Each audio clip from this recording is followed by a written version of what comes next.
প্রাথমিক শিক্ষক অবহেলিত, লাঞ্ছিত, এত নিপীড়িত কেন? আমরা তৃতীয় শ্রেণীর কর্মচারী, আমাদেরকে বলা হয় থার্ড ক্লাস। কি জঘন্য একটা কথা! আমরা কেন থার্ড ক্লাস হবো? আমরা শিক্ষক, আমরা জাতি করার কারিগর, আমাদেরকে প্রথম শ্রেণী করতে হবে। উপজেলার সকল সহকারী শিক্ষক বৃন্দ রাস্তায় দাঁড়িয়েছি। মাননীয় সরকার প্রধান, মাননীয় অন্তর্বর্তী সরকার, আপনি দেখুন, আমরা শিক্ষক, আমরা জাতি করার কারিগর, আমরা এই জাতির কর্ণধর, আমরা নাকি জাতির বিবেক। কে বলে জাতির বিবেক? এটা শুধু কাগজে আর কলমে। আমরা জাতির বিবেক হতে পারি নাই। যদি আমরা জাতির বিবেক হতাম তাহলে আমরা রাস্তায় দাঁড়াতাম না। আমরা কেন রাস্তায় দাঁড়াবো? শিক্ষক কেন রাস্তায় দাঁড়াবে? শিক্ষক কেন তৃতীয় শ্রেণীর কর্মচারী হবে?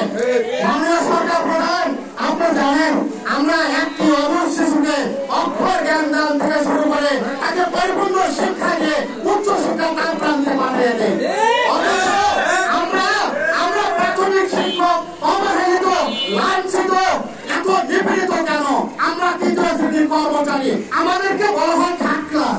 কি জঘন্য একটা কথা! আমরা কেন থার্ড ক্লাস হবো?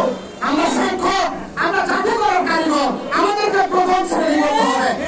উন্নত বিশ্বের দিকে তাকান, উন্নত বিশ্বে প্রাথমিক থেকে শুরু করে বিশ্ববিদ্যালয় পর্যন্ত সকল ক্ষেত্রে বেতন কাঠামো সমমর্যাদা সম্পন্ন।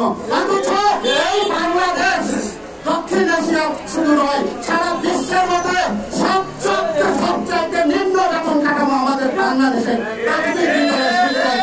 কেন আমরা নিম্ন কাঠামোতে থাকবো? আমরা জানতে চাই, এটা আমরা মেনে নিতে পারি না। আমরা এই তৃতীয় শ্রেণীর কর্মচারী, এই অবজ্ঞা অপবাদ আমরা মেনে নিতে পারবো না। মাননীয় সরকার প্রধান, আপনি শুনুন, আমাদের দেশের নার্স যিনি হাসপাতালে কাজ করেন, একজন নার্স, তিনি তৃতীয় শ্রেণীর কর্মকর্তা, দশম গ্রেডের বেতন পান।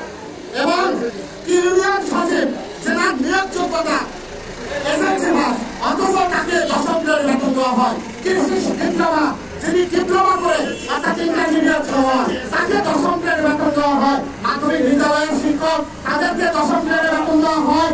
এবং তফসিলি ব্যাংকের ক্লিনার, ঝাড়ুদার, তাদেরকে দশম গ্রেডের বেতন দেওয়া হচ্ছে। মাননীয় সরকার প্রধান, আপনি শুনুন, আমাদের এই খবরটা রাখবেন না। একজন ক্লিনার, তফসিলি ব্যাংকের ক্লিনার, ঝাড়ুদার, কেমন তাকে বাংলাদেশ ব্যাংক 24,000 টাকা সর্বনিম্ন বেতন কাঠামোর উপরে দেওয়া হয়েছে। তাহলে কেন আমরা তৃতীয় শ্রেণী থাকবো? আমরা শিক্ষক, আমরা জাতির বিবেক, আমরা 3 দিন